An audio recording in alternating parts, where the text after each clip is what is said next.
Hello. I just wanted to give a brief introduction to our wellbeing fair that we are hosting at the Battle of Lewes on the 11th and 12th of May.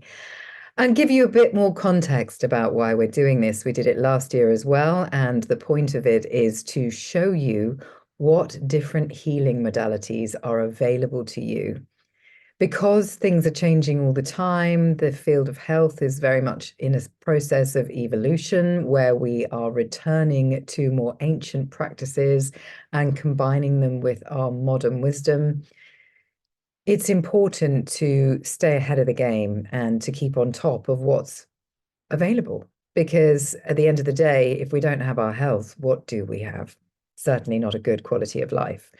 So I've put this event together with my colleague Joanna from the Artisan Forest Kitchen, and we've got a whole range of gorgeous stalls for you to come and experience amazing wellbeing products and back-to-back talks and workshops. And we're only going to charge you to come along to the workshops and meet the healers and have an experience of those different healing modalities. And the charge is just a small £13 a day or £22 for the whole weekend.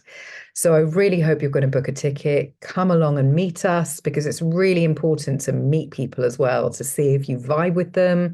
Are they the person that are going to get you well, basically, get you in flow? And most of us have very much a spiritual accent on what we do. So we're all working holistically, which means we'll treat your mind, body, and spirit. Any other questions, please get in touch with me direct. You can find me at theoilywitch.co.uk. Take care and thank you.